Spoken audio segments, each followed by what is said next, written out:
I'm better than you, and you know it. Doctor, I'll see you now.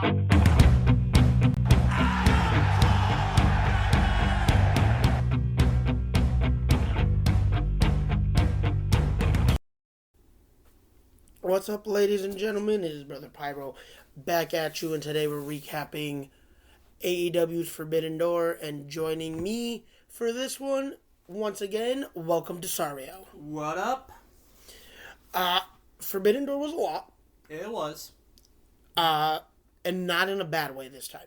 No, it definitely didn't feel as, drawn out as some of the old other AEW pay-per-views, which do deliver, mind you. They do deliver. It's just, they can get a little bit long in the tooth, so to speak. They can.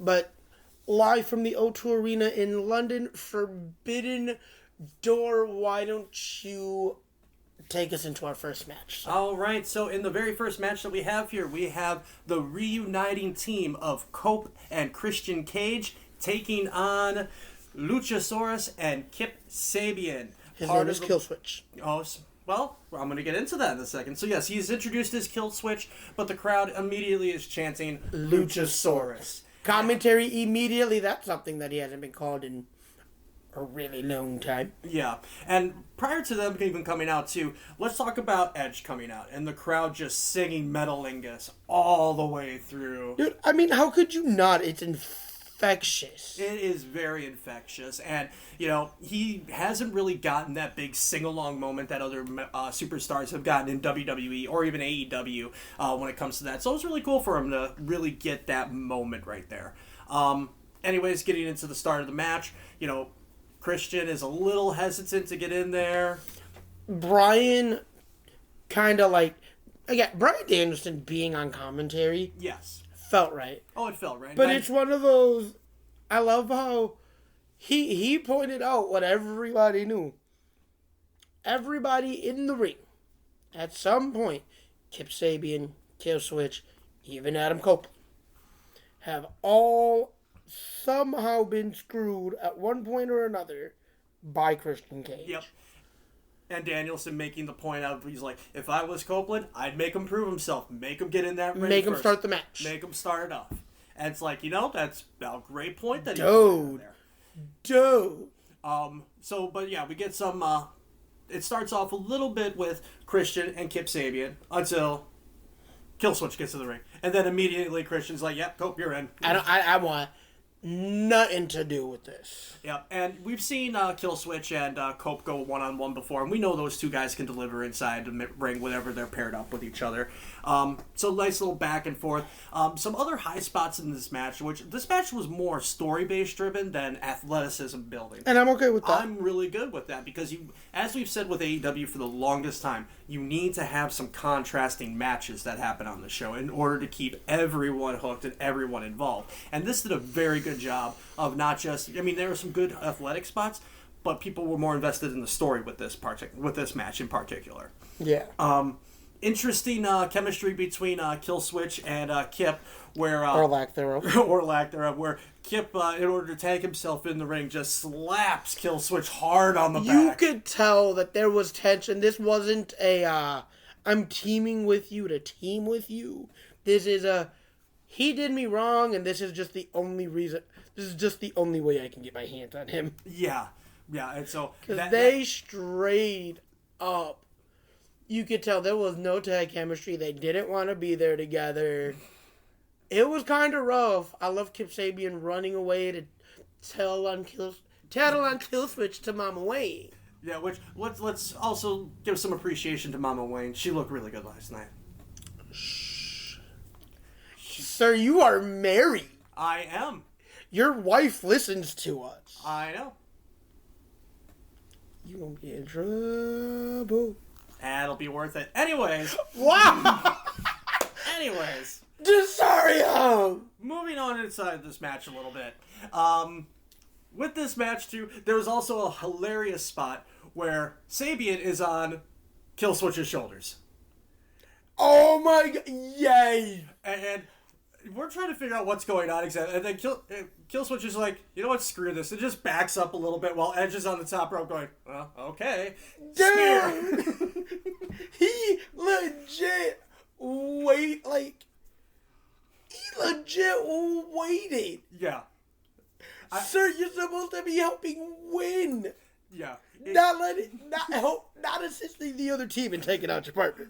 That was a hilarious spot that I was just like, okay, I didn't know we needed that spot, but I'm glad we got to see it. That was great. Like, what in the world? And then shortly after that, we start seeing some classic, Cope and Christian, synergy when it comes to the honestly, like, I said it on the pre-show, there isn't a team as well experienced or with as strong a chemistry as Copeland and Christian Cage.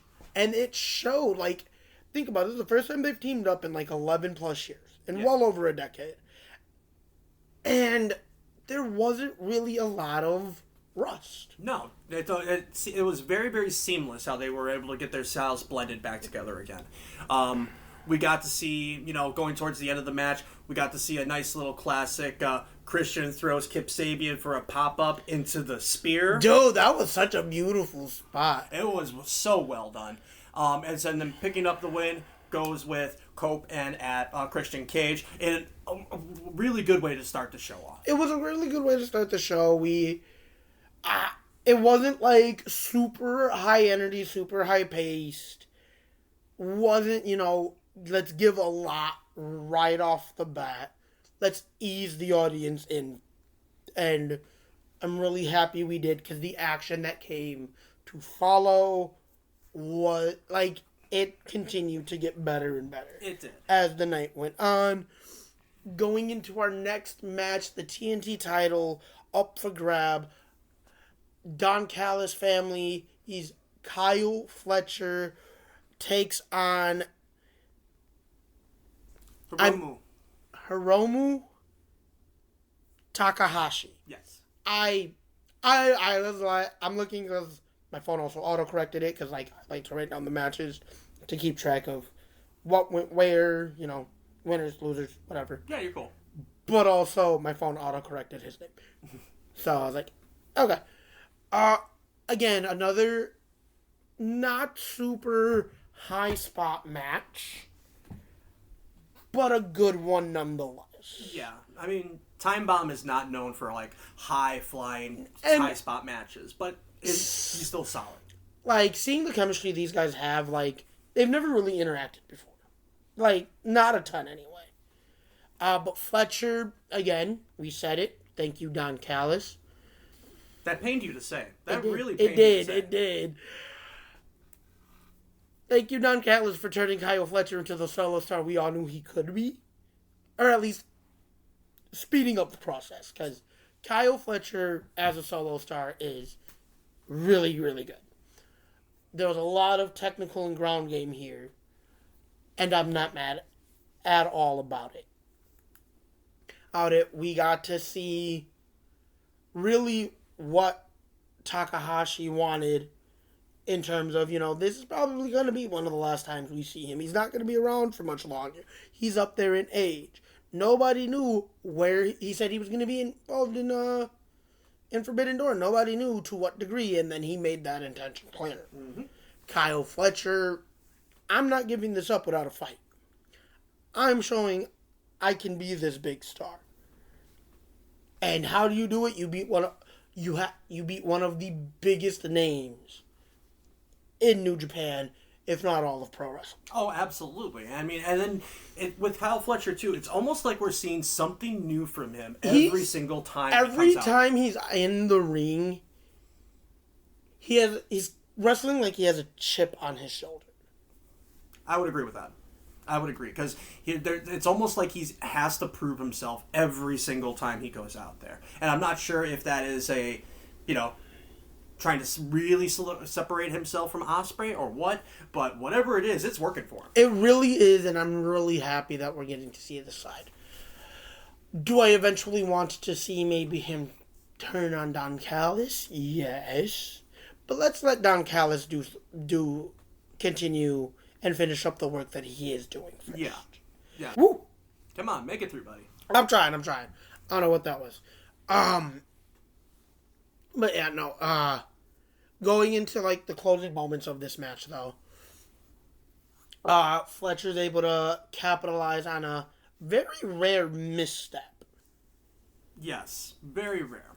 But it was just enough to give Fletcher the upper hand, and just enough to allow him to retain his TNT title. Yeah, solid match from beginning to end, bell to bell. A couple of high spots in there. That avalanche German suplex that Fletcher gave Takahashi was insane. That was a beautiful bump to take a look at. Oh my god, no, I think that's one of those. I want to go back and rewatch that spot specifically. Yeah, it was so well done on how everything, because Takahashi was just trying to get a little bit of momentum, and then bam, that got hit. It was just like, wow. Wind got taken out of the sails there. And then even when Takahashi, to get back into it, that face plant that he did to Fletcher outside the apron onto the very front, outside the ropes, that was a good spot going too. So, I mean, a lot of memorable things to come out of here. A lot of times when we watch AEW pay-per-views, we're like, well, what if everything's memorable, what stands out? These two things stood out in particular in a match that had a lot of good things and a lot of good spots going for it. All right, bring us into match number 3, sir. All right, and so in a fatal 4-way for the TBS Women's Championship, you have the champion Mercedes Mone taking on AEW and the hometown favorite Alex Windsor, CMLL Persephone, and from New Japan, highly unknown amongst a lot of people, but Bozilla. Let's talk about the age range. Oh, I was just... Because Mercedes being the vet in this match. Mm-hmm. First off, she's really not all that old. No, I think she's like either early to mid-30s. So, like, the fact that she still got, like, a decade on these girls. Yeah, especially Bozilla, who... is only a fresh 21. Yeah, fresh 21. But you know what?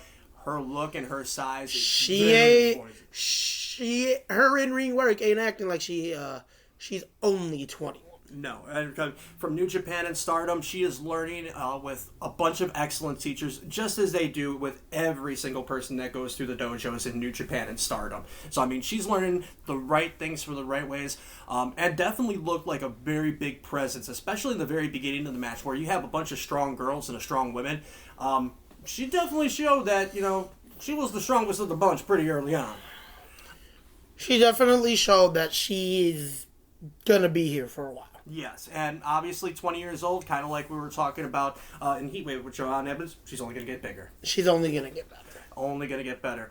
Definitely, even though the crowd was chanting for everybody at one point in time, you could know the home crowd was really rooting for Alex Windsor this whole match. And, she did put on a great showing when she was able to showcase, especially her little spot where it was just her and Mercedes in the ring with each other. There was nice little counters back and forth. Alex gets the upper hand. Just when you think she's about to get the pin, here comes Persephone. I mean, good flow back and forth. Well, everything here. I mean, it was just actually a really beautiful thing, and how all these styles contrasted, especially when you have three powerful women and Mercedes, who isn't really the most powerhouse bunch out there. I mean, it told a really good story in the time that they allowed it with the four of them. It did, because you got to see the strong style that was Bozilla, lucha style that is Persephone. Windsor is more of a technical wrestler. Yes. And amongst women, that's really rare to see nowadays. Very rare. So, getting everybody's style and watching them just gel well. These women worked this match like a well-oiled machine. Very much so. And it was very, especially with some of the more telling spots, especially towards down the stretch in the match. I mean, you could tell that Bozilla was starting to show her age a little bit. She was struggling to kind of keep up towards the end there, but she was still doing a great job. She got taken out by Persephone with that crucifix powerbomb. Oh my god. That was a hell of a spot. I'm pretty sure I was able to pause my my TV for a second to get a picture, because it was just a beautiful sight to see, and I was like, that's something that we're gonna remember. That's something that, when they look back at pictures and videos and highlights of the event as a whole, that's something you want to keep track of. Yeah. That's something you want documented. You definitely want to have that one basically cemented in the images, in the annals of Forbidden Door. Whenever they go back to revisit that event, that needs to be one of the spots they can. Oh yeah, especially when you're when you're revisiting or highlighting the women that have competed on the show. Yes. If you do not go back and make a nod at this match, you did something wrong. Right. And it also showcased the real, true, raw strength of Persephone as well on that. She's been featured in AEW a couple of times. If they don't continue to bring her back, it's going to be a missed opportunity for AEW. Oh, that's leaving money on the table. Yeah.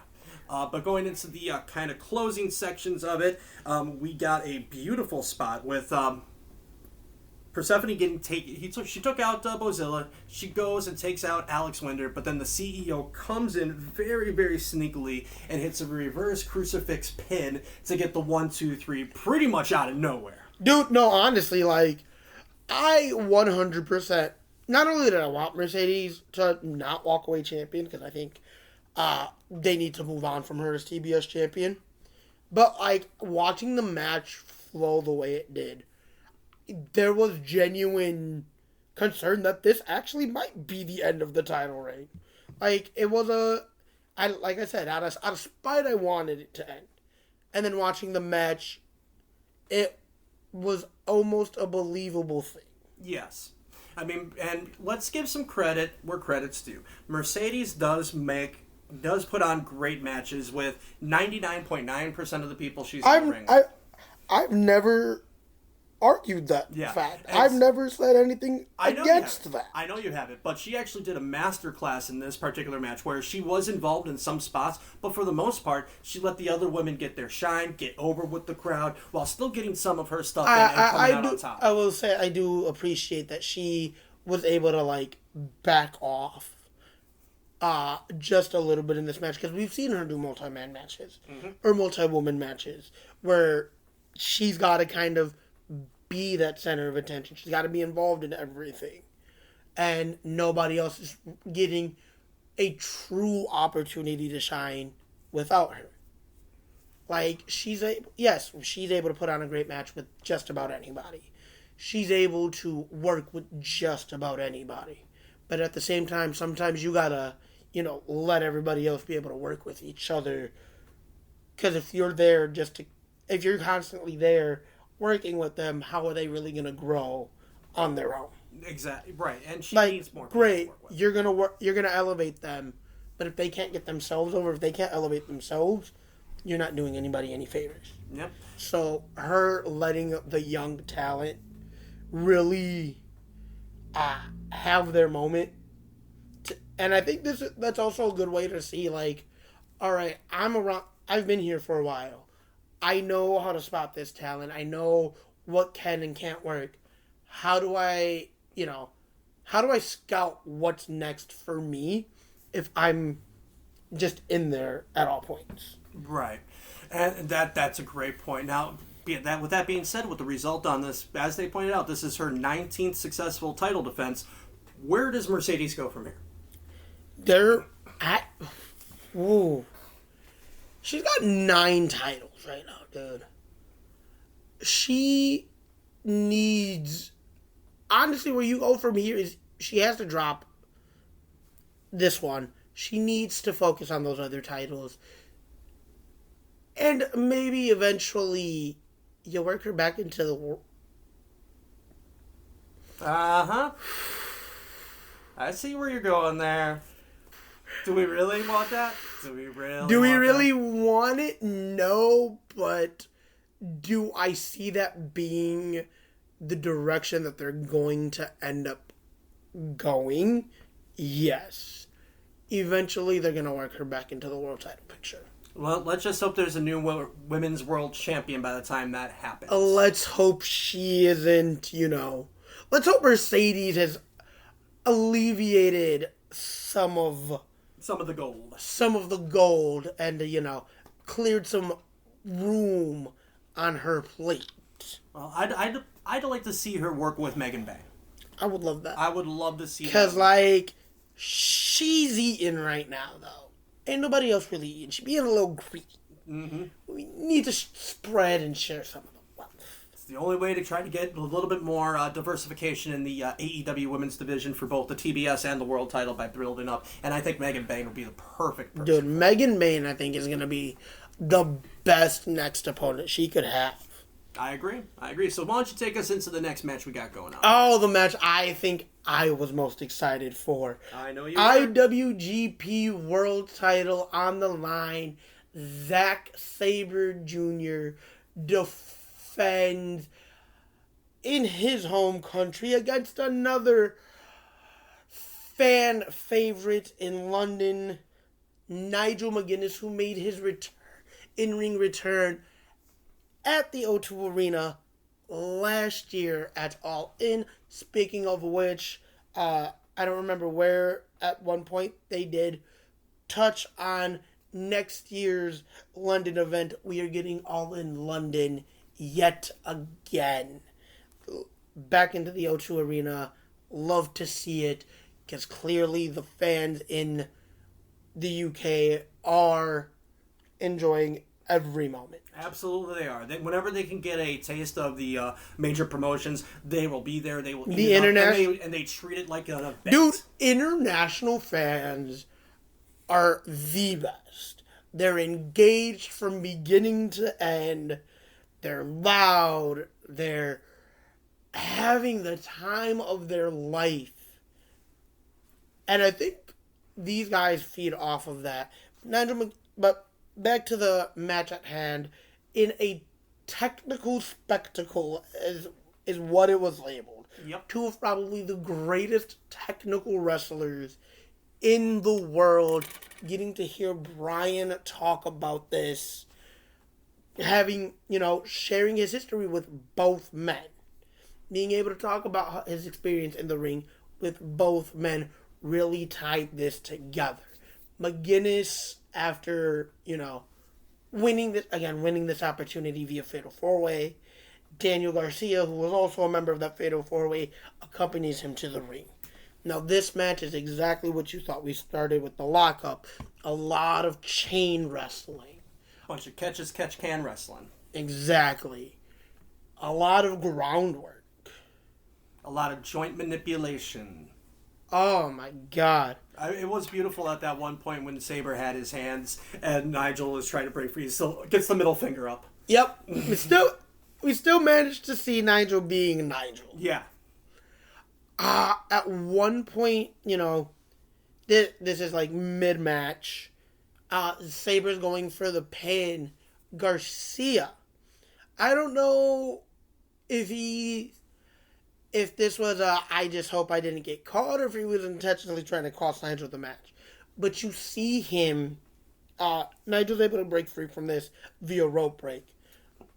But that's only possible because Garcia is kind of like pushing the rope towards McGuinness's leg. It was a great detail, and yeah, you didn't really know where his allegiance was lying, particularly at that point. Like, was this, I'm going to kind of like screw you out of the match because I wanted this to be my moment? Or was this really just, I'm trying to help and I don't know a different way to do it? Mm-hmm. No, I mean, you don't know which way it was going on. But, like, referee got on him like, yo, this is your one warning. You do it again and I will kick you. Yeah, and that was straight to the back. And that was the only little sketchy spot in this match, because otherwise it was a clean match. Like, clean match all the way through again. I think this was, and you can really see the experience factor. McGuinness having been around as long as he has versus Zack, who maybe hasn't been around as long, but still has an established resume under his belt as well. Two true technical vets. Just trying to prove who was the better technical wrestler. And as we got to the end of the match, we got to see exactly, I think this one is, we're going to chalk this up to a little bit of ring rust, because again, Nigel not being as full-time as Saber.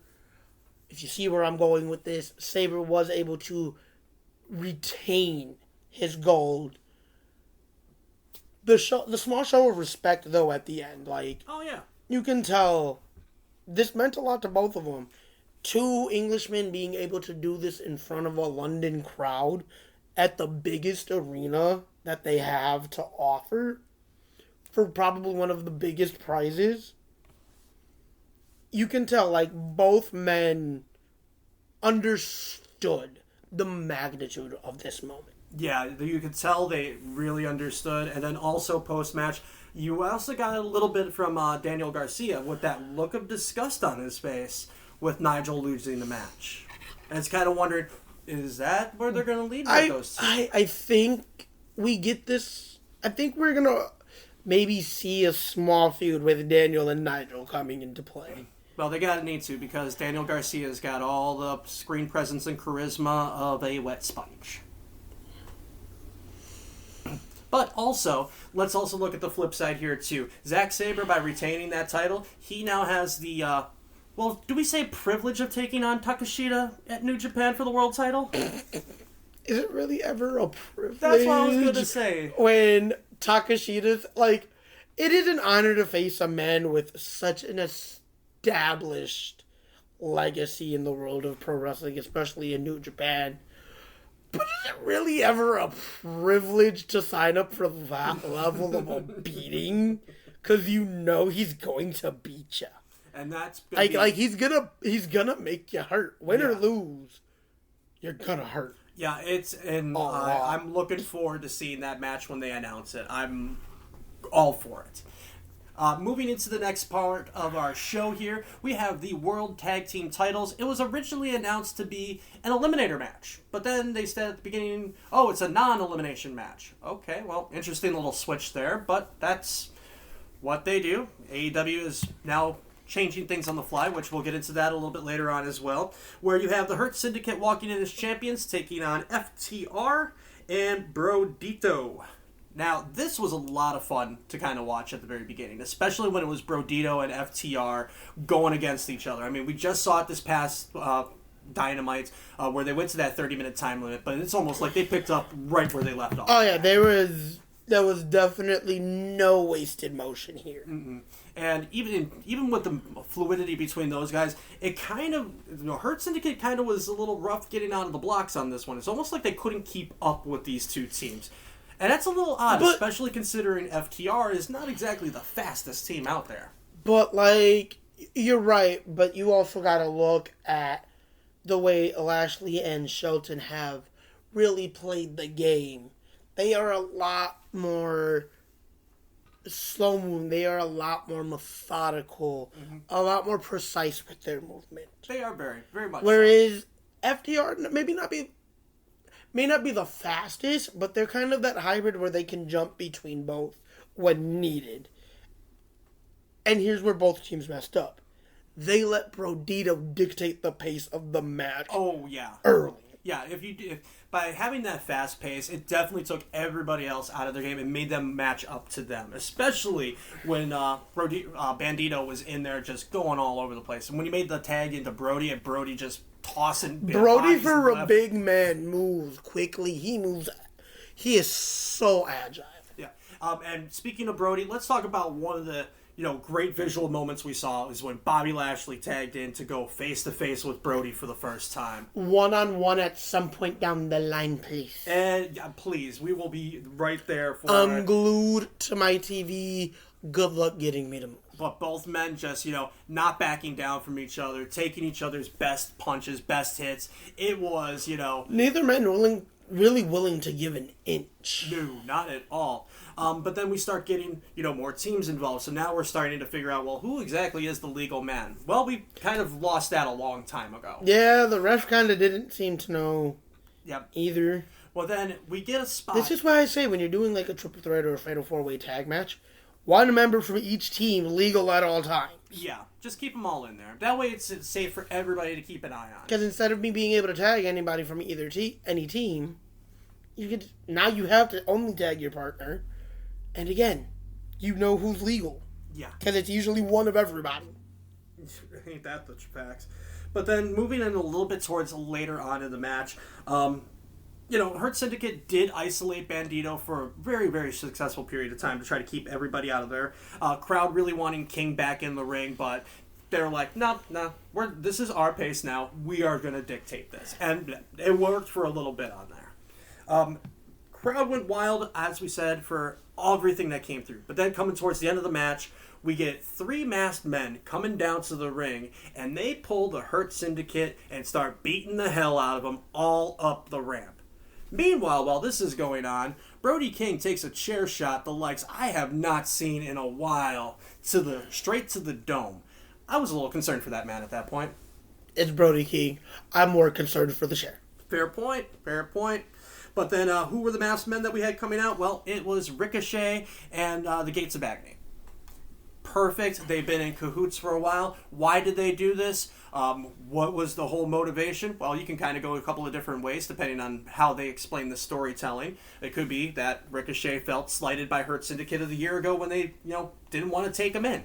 Or since they were doing MJF's dirty work this past week, maybe MJF was upset that he got kicked out of the Hurt Syndicate. There's a few different ways you can kind of go with this, and I'm not sure which way they want to go about it, but no way is wrong. Because obviously we're recording this post Dynamite. Yes. We still haven't heard anything as to why he's in. No. Haven't heard anything on it yet. And so now we're getting towards the end of the match. BroDido is really starting to take charge. They go for the cover, and the finish was a little wonky. Referee goes to make the count. 1, 2, just stops for some strange reason. Lets the other guy from FTR climb back in the ring. 1, 2, 3. Great match, but ending kind of took me out of it a little bit. It did, but again, this is one of those, the spot probably was missed, and we had to, readjust, because we've seen it happen before. It's not like it's anything new, unfortunately. But congratulations to our new champion, because once Gates Magany got involved, you guaranteed a new champion. Mm-hmm. And it was who we thought it was. No, it was BroDido. Good for them. Congratulations. I am looking forward to seeing where they're going to go with their title defenses from here. Right. I'm actually really excited to see them as tag champions. Yep. And with FTR, we already know they're probably going to be on a collision course with... no, it's already been announced. Yeah. We were talking about it on the way up here. Took care of Christian's problem, now to take care of Adam's problem. FTR, Cope, and Christian Cage, All Out Toronto, September 20th. Yes. I will forever... This moment's going to live in my head rent-free. I understand you have a father. And Cash, I also understand you have a father. Adam trying to, talk him out of this situation. Dude, you're not that guy anymore. You need to chill. And the crowd just hijacking the show. Let him do it. Let him do it. Let him do it. Adam Copeland calling everybody in the crowd sick. And Christian Cage finishing. And that is dead. Yep. At least they're keeping Christian with his personality. Oh my God, keeping Christian Cage in the most Christian Cage way possible. I love everything about this. So we know what's next for FTR. We got to figure out what's next for BroDido. And we definitely need to understand we need some kind of clear written, what is actually next for the Hurt Syndicate.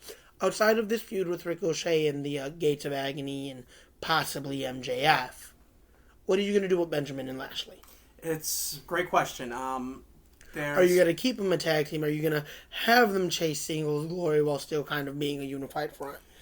What are you going to do here? If I was AEW, if I was the Hurt Syndicate right now, I'd be focused on trying to get Bobby back on top where he belongs. Because, being part of a tag team, cool, great. You get to share the shine with Shelton. You got MVP. You guys are a tight-knit crew. We've seen it. We know it. We're on board for it. But we know what that man Bobby Lashley can do by himself. We know what Shelton can do by himself. We know what Shelton can do by himself. Let Shelton go after maybe even the unified title. The TNT title. And let Bobby go after that world title. Can you imagine a match with Hangman and Bobby? Can you imagine a match with Kyle Fletcher and Shelton? That would be the way to go. Matches I didn't know I needed. Yeah. Take my money. Think about it. Take all of my money. Tony Khan, I will sell you my left kidney. Just say, if you can make these happen sooner rather than later, you can have my kidney. I will stop ragging on you as a promoter for at least a little while. I ain't gonna say permanently. But I will stop ragging on you as much as I do. I won't. If you give me these matches. But you gotta do them right.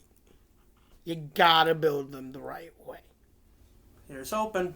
I really, really want it. But speaking of potential title reigns for both men, you brought up the unified title. Yes. Okada defending against Swerve in the next matchup.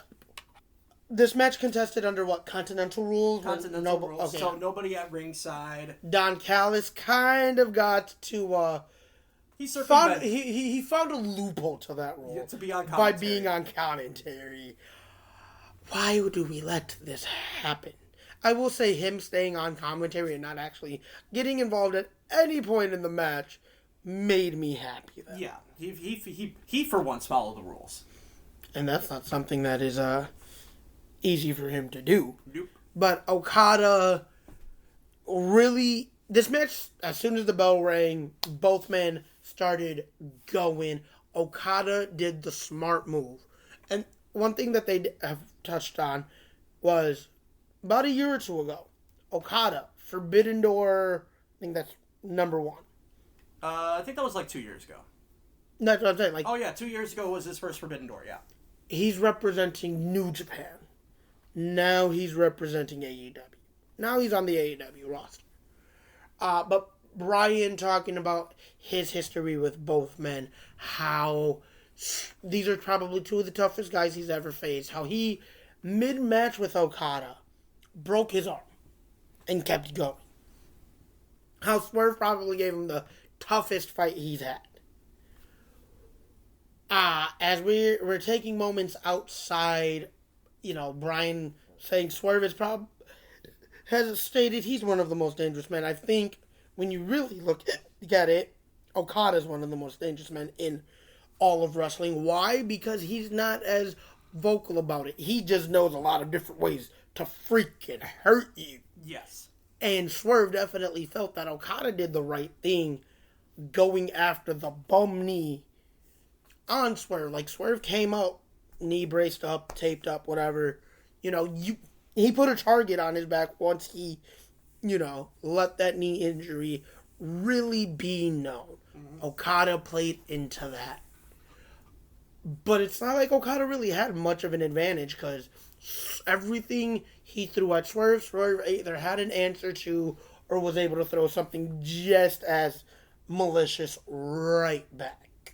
Oh, 100%. I mean, Swerve did have a great showing in this one, especially when, Okada went for the Rainmakers, and How many of those did he bust? He ducked the throwing the back elbow to break free, ducking it, being able to, twist and configure himself out of the maneuver, and switch grips. Yeah. And being able to start trying to hit the Rainmakers on Okada. That was a beautiful segment right there. Oh my God.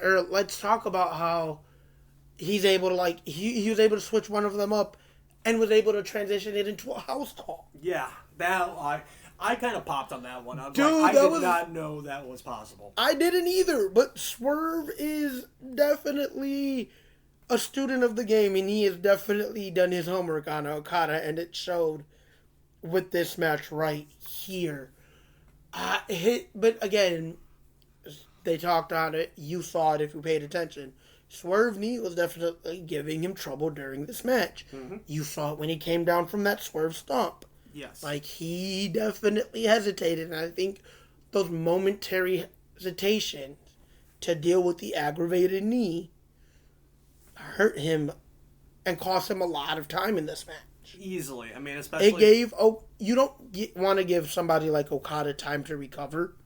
No. And you gave Okada a lot of moments to recover because of your bum knee. And also to think about what his next move was going to be. You do not let Okada recover. They said it, and I'm noticing it too. Without the influence of Nana out there, Swerve wrestled a much more focused match. Yes, he was definitely a lot more in control than what his normal matches when Nana is out there. Because Nana will be hyping him up, trying to get him to do something that is completely counterintuitive to what they're supposed to be doing. Right. Like, I love Nana, don't get me wrong. He's been great for Swerve. He's been great for the product. But sometimes he can be a bit much of a distraction. And this match really showed, like, Swerve doesn't always need him out there. No. He makes for a great entrance. He does. But being able to but going into, like, down the stretch, closing moments of this match, Okada again being able to capitalize on the bum knee, takes it out a couple more times. He's able to finally hit that Rainmaker that Swerve has been avoiding, and is able to pick up the 3 count to retain his unified title. And then post-match, he attacks Swerve, further damaging that knee, pinning it in between the steps and the ring post.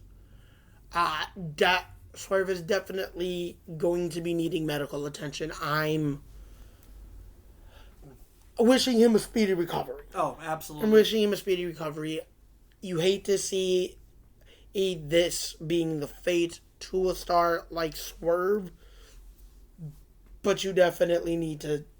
He definitely needs to go rehab, get better, because you're not doing yourself any favors if you're wrestling hurt. He's been the workhorse ever since he's been in that company. Ever since he got brought in after being released by WWE. I was going to say something we talked about on our Heatwave recap.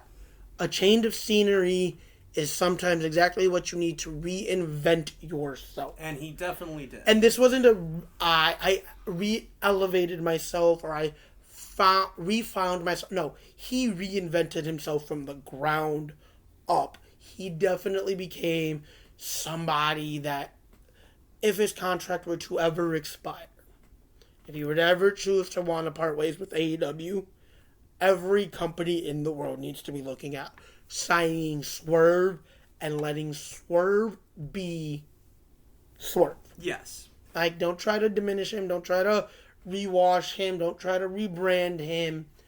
This is the version of Swerve that you need to be on board with if you want him to work out. Absolutely. And definitely needs to take the time off. He has been there nonstop. So, I mean, I hate to see him be gone because of an injury, but he needs a break. He's earned the break. Again, I wish it was just he's taking a break to take the break and not to rehab the injury. But again, he's earned the time away. I personally think I'm gonna say this way: if WWE would have let Swerve be Swerve, they were to let, at the time, Isaiah Swerve Scott, if they were to let him, be who he really was, like AEW is letting him be who he really is, I think that would have worked out for them a lot better. I agree. And then also during that little beatdown too, Nana comes out with the steel pipe and kind of chases Okada away. And I'm really glad, they're tight. They're like family. Nana being able to make the save maybe a little later than he should have. Yeah, a little bit later than he should have, but he still made the save. Kind of gets in the ring, to really kind of solidify. Because let's be real, if he wouldn't have come out with that steel pipe, Lord knows to what extent that would have gone. Oh yeah, especially with the rest of the Callis family in the back, because they would have come out and pounced on it as well. Because right here we also got, I believe this is where we got the reintroduction to Wardlow. Yep, Wardlow comes into the ring, basically takes out Nana. He took out Nana. He kind of initiated the attack. And as everybody's in retreat, Wardlow's in the ring standing tall. Swerve's now getting looked at by medical profession. And he's just watching, trying to figure out what the hell is happening right now. And Wardlow makes his way out of the ring. Callis family right there in the middle of the aisle. Wardlow goes and joins them. I'm curious to see what they do with Wardlow in this faction, because he's had beef with quite a few people here. Especially Takashita. Unless they have managed to squash the beef behind the scenes, off camera, off screen, whatever. If they manage to squash that beef, great, because Wardlow is a great asset for that Don Callis family. And if anybody's going to build him to stardom, just like I said with Kyle Fletcher, it's going to be It's going to be Callis. It's going to be Don Callis and Hurt. You know what? We got this, I said it when he came to AEW from New Japan. Okada was a shell of what he used to be.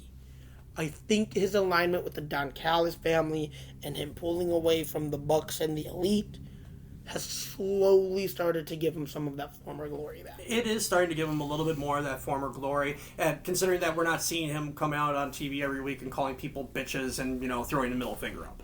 Right, like I thought we had that moment in the match where you thought you were gonna get flipped off, and that's not what happened, and I'm really happy about it. I'm eternal. But again, we are getting the Okada of old back slowly but surely, and it's thanks to Don Callis. Man, I hate giving him credit, and I have given him so much credit tonight. Yeah, you're now the president of the Callis fan club. That's I'm about to eat myself into traffic.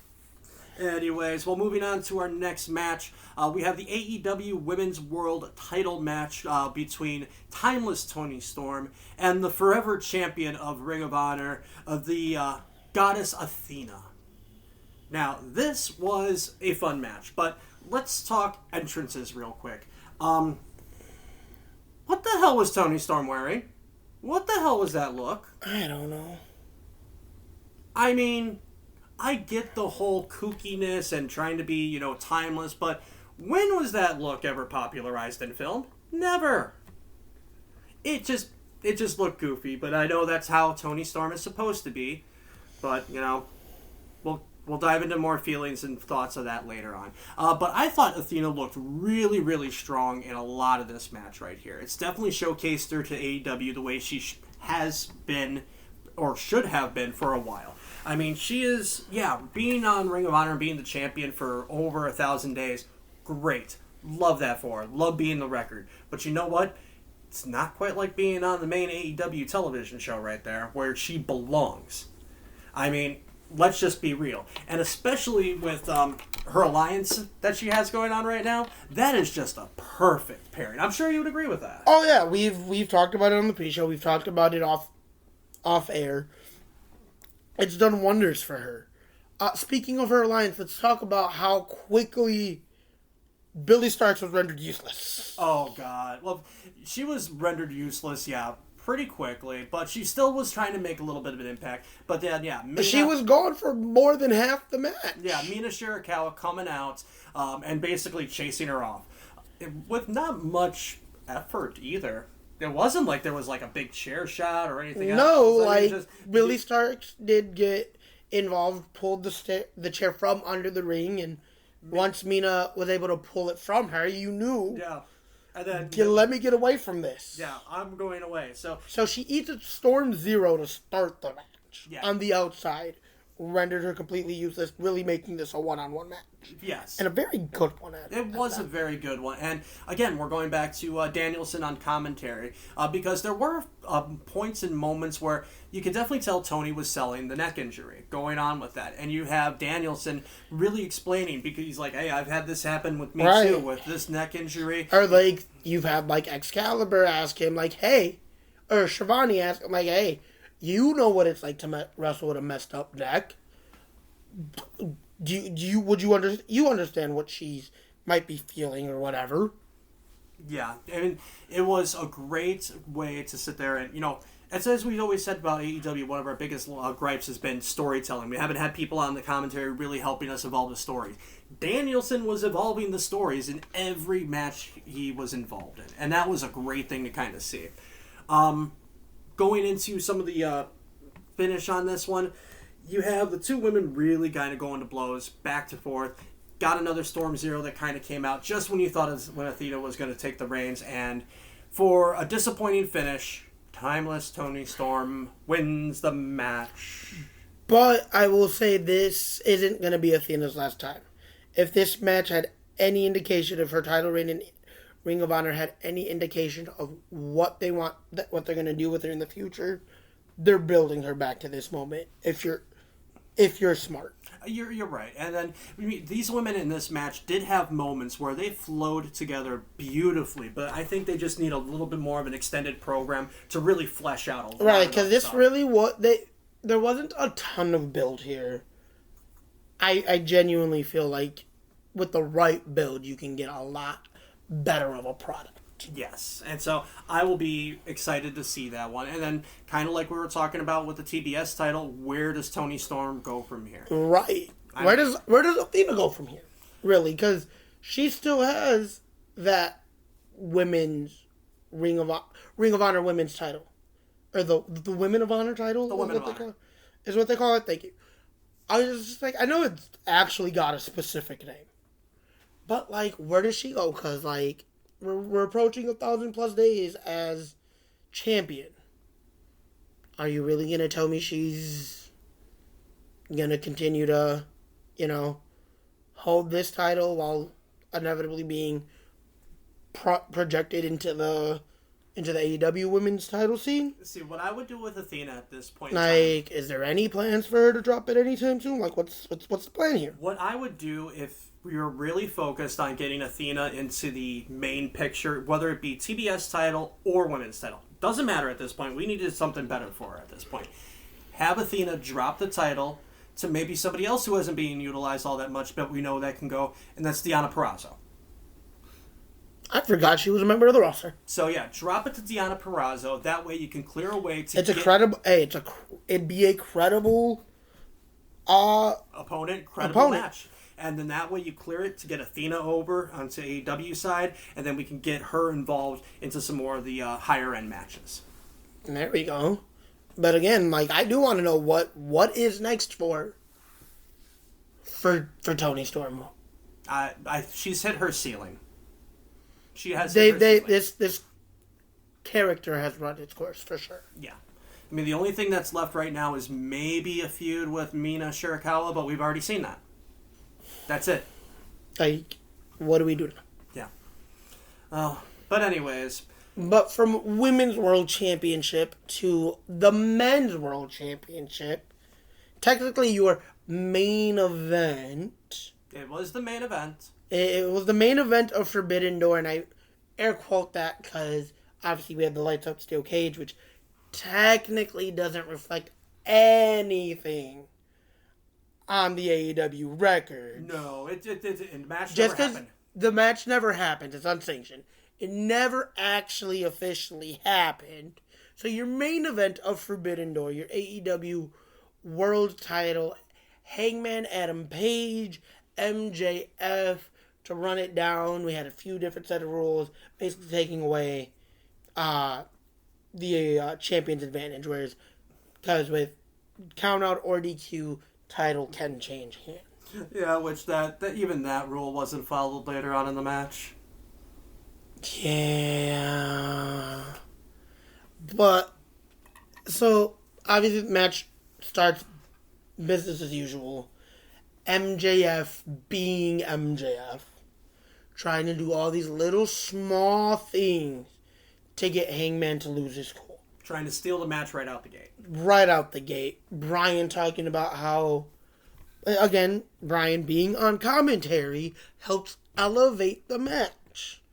Because he's talking about his history with both. He's faced them both in 60-minute Iron Man matches.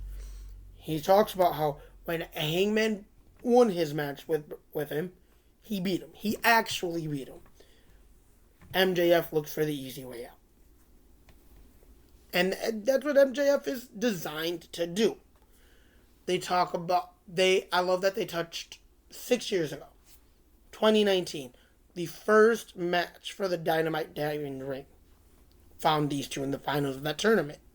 MJF has had a stronghold on that ring for the last 6 years. Mm-hmm. But they're not unfamiliar with each other, was the point that they were trying to make in a big stage moment. Now, again, we're getting through. He's trying to get him to, lose his cool. Trying to make him play the emotional game instead of actually being involved in the match. There's a couple times where the referee had to yo, Hangman, think about this. Is this really what you want to do? You get disqualified, you don't walk away as champion. Really think this out. And you can tell Hangman almost had that thought process of, screw it, I don't care. You could tell he wanted it. He wanted to, but then I think that reality set in is, if I lose this, MJF is champion, and that's not good for anybody involved. Right. Like, not even a little. As we're getting through this match, we did see, Hangman... Was it Hangman? MJF, I know at one point was busted open. He was. Hangman also ended up busted open at one point. Really, I don't even remember how they got busted open. There was some stuff that happened on the outside. I believe MJF ended up getting busted open on the dead shot. Okay. I can't remember what happened with Page. I believe it's when he flipped and, I want to say he fell into, the steel steps. Oh, you're or something. I think that was the moment that busted him open.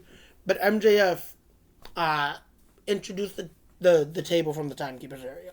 And then we're going to go into the disqualification thing not really being followed. Yeah. MJF, is being told leave the table alone. He's not really listening because it's MJF. They're going back and forth. And after some back and forth, they kind of forget about the table for a bit. Mm-hmm. Just to come back out. And Hangman's able to hit the dead eye through the table off the ring apron. So that should be a disqualification. Should have been a disqualification. Referee, and I believe Jim Ross said it on commentary, I think referee should give Hangman just a little bit of leeway. A little bit of leeway. That was a lot of bit of leeway. That's you give him an inch, and he definitely took the mile. Yeah. I mean, a little bit of leeway might be closed fist punch, which could usually lead to a disqualification. I would have given that one. Maybe, the use of an announce table, because that's a very common thing. Or another thing, maybe grabbing, and this is a little more old school one, grab the camera cable, wrap it around the neck, and maybe choke a little bit. I could see a little leeway in that aspect. Yeah, I could see leeway, but no. But they definitely extended the rules to his... Obviously, all matches are to referee discretion. Yeah. And I think this is one of those moments where the ref didn't necessarily want to that be the way for it to end. He wanted it to have a true finish. I've had problems with this referee in AEW matches. Oh, yeah, this is the first time. This is not the first time. But, with MJF has definitely looked for that count-out victory. There has been and you could tell that's not how, as you watch through the match, there's many moments where that's how Page could have won the match, and he's like, no, that's not how I want to win. Yeah. And honestly, I appreciate the commentary team, dude, if that's how you can get the win by any means. That's get the win how you can get the win. Especially if it means retaining your title. Yes. But Hangman being the man of honor that he is. Now, there was a moment where, there was a couple moments where the ref kind of got in the way or was pulled into the middle. One of them being, Hangman almost hitting him with the buckshot lariat. Jeff pulls him in. Thankfully, Hangman's able to stop before really making true collision. There was MJF pulling him closer to be able to deliver that low blow. Because, if you're that close, you're gonna miss it. Mm-hmm. At one point, the ref was taken out. You could tell he was dazed. He was confused. He was out of it.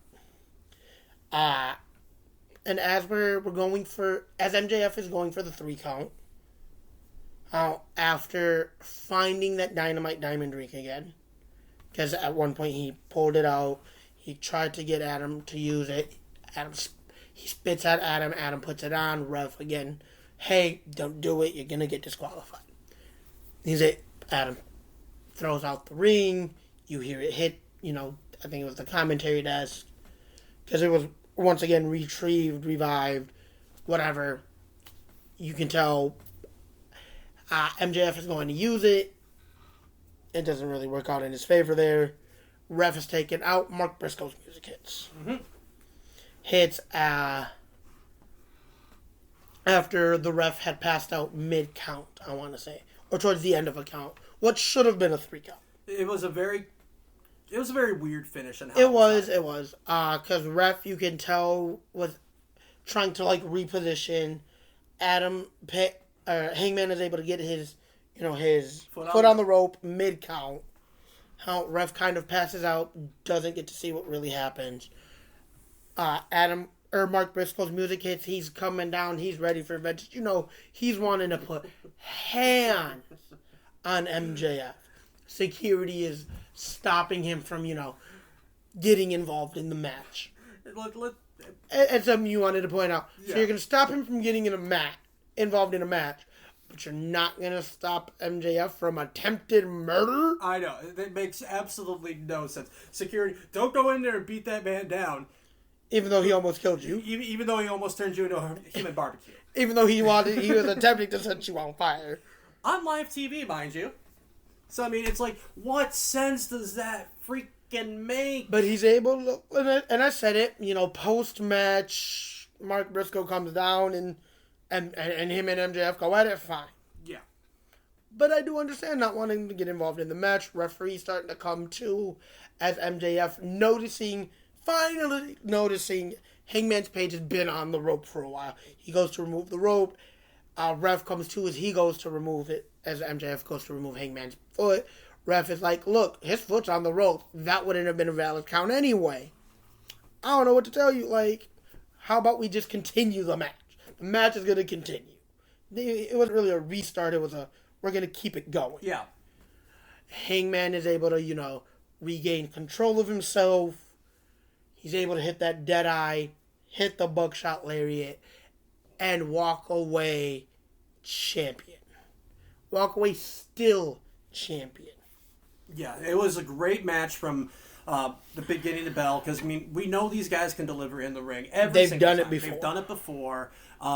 Unfortunately, and we found out in the post-scrum press conference that, an idea that you had floated out, which was MJF cashing in the contract. Well, apparently, they've changed the rules on the contract. Did you see that? Yes. So now it's no longer going to be a surprise thing. What was the point in it anyway? Yeah, so now it's you have to announce that you're going to use it, and it's going to be 1 week. At least 1 week's notice. Are you kidding me? You took See, and my thing is, if you want to implement that starting with next year's set of contracts, fine. Yeah. But why do that after you've already done this? But this is the stipulation that we've already had. This is the stipulation we've been had. Why are you switching it up as it's a thing? Yeah. Now, like I said, if you want to implement it going into next year's set of contracts, fine, whatever, by all means, go ahead. But for right now, let the rules as is stand as is. Because I wouldn't have minded MJF, post-match, Dynamite Diamond Ring, quick sucker punch, cash in, 1, 2, 3, MJF walks out as champion. Yeah, because it doesn't make Page look bad. It actually makes him look a lot more sympathetic in those eyes. You want to build him as your babyface? Fine. I love that they actually talk about how he felt he was turning into a man that he couldn't face, looking in the mirror, face being a father. Yes. Like, he couldn't look his in the eye with the direction he was going to during his feud with Swerve. Yeah. And so that would have been great to sit there and really build it, especially with so many of the top faces going to be going on the shelf pretty soon. Or like we just talked, Swerve. We'll get into more. He's away. Yeah. Going into that lights out steel cage match, which we're about to jump into. Yeah. Hangman or Ospreay and Omega have been battling injuries. Yeah. Recently. Yeah. So it would have made him even more over as a babyface if they would have done it that way. But we'll see where it goes from here. Obviously, I don't think the situation between MJF and Hangman has done it by any means. It's only going to be intensified. We're going to get another match between these two, with MJF signing the contract, probably for All Out, saying, okay, if I have to give a notice, here's my notice, I'm taking this. I don't think it's going to be all out. Remember, they have, about a year to...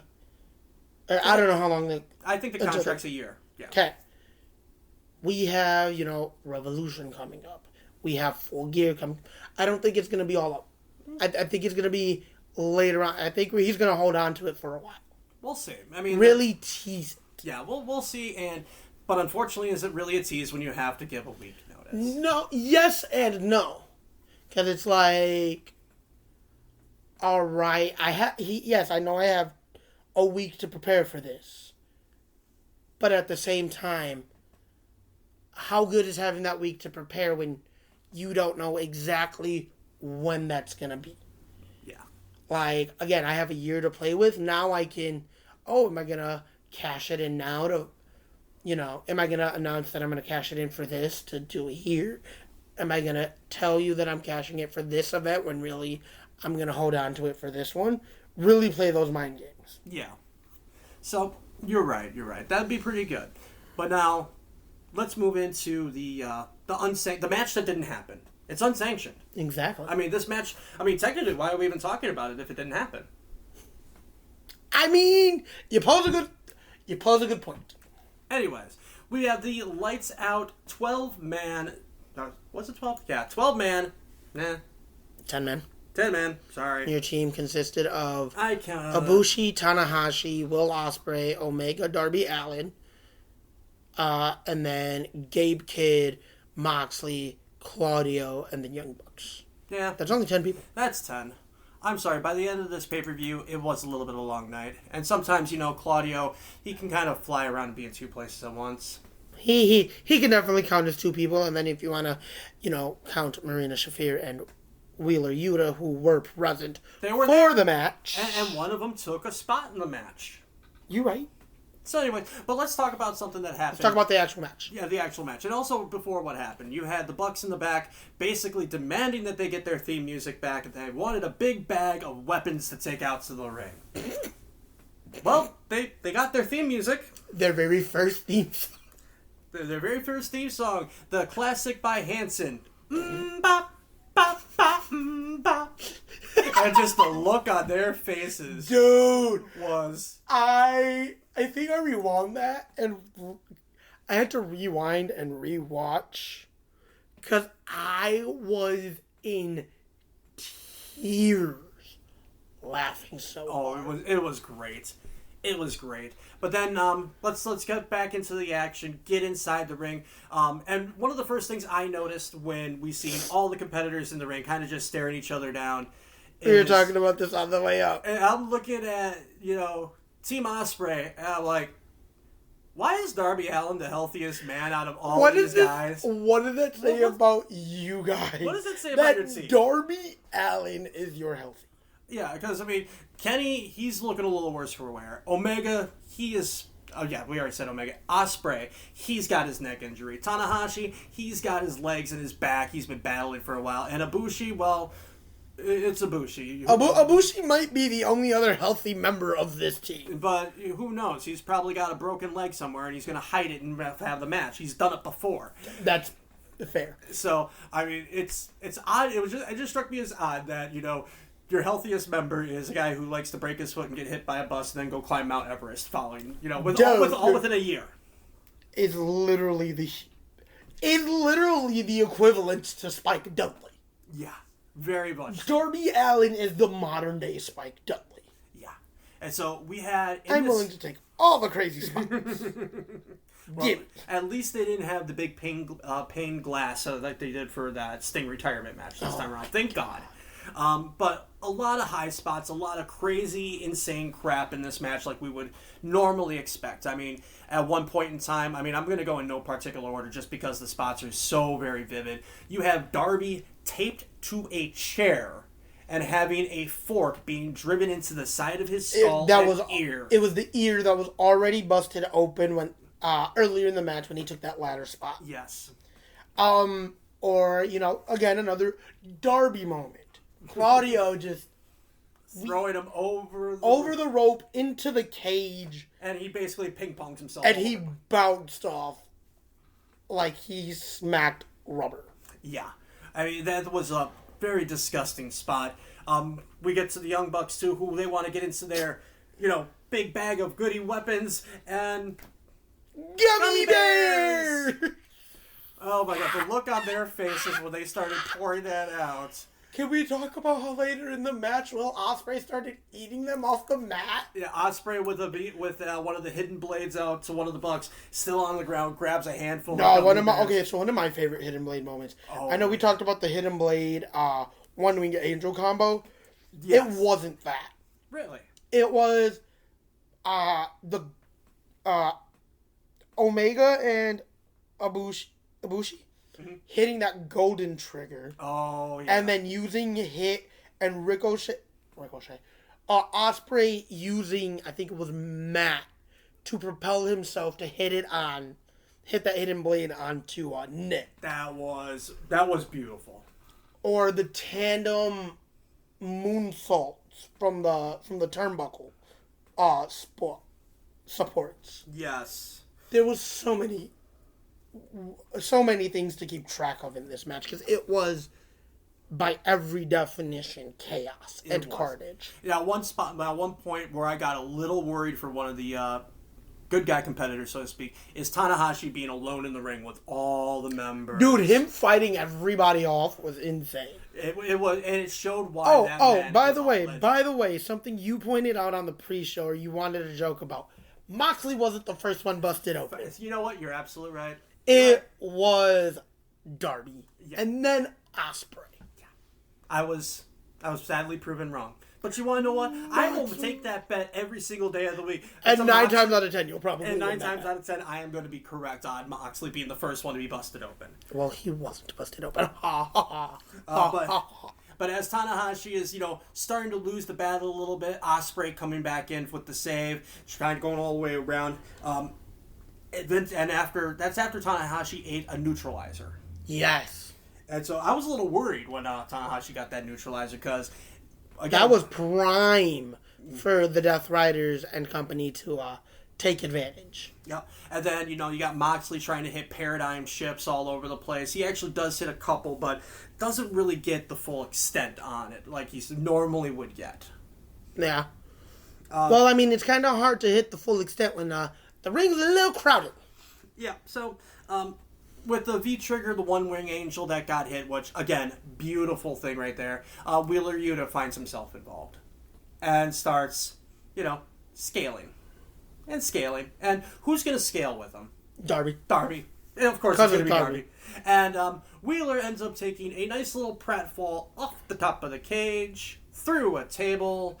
Man, that was a fall. That was. And then immediately he goes after Moxley, who's made his way to the outside. He's got him sandwiched in between those two tables set up earlier.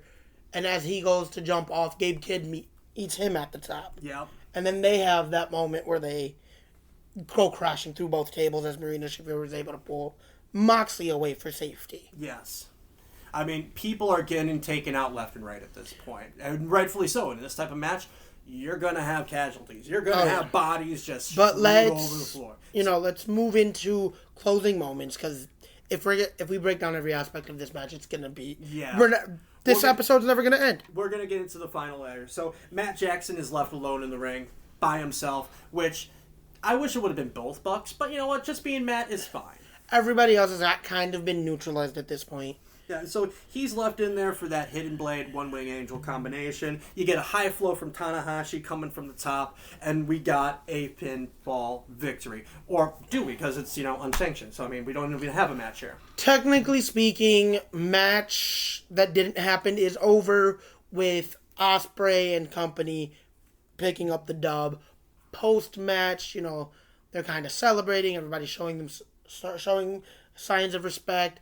And as the rest of the team leaves, Ospreay is taking one more moment in the ring. His music is hitting. He's getting the ovation from the crowd for the Deathriders to sneak back in. Marina Shafir with the boot.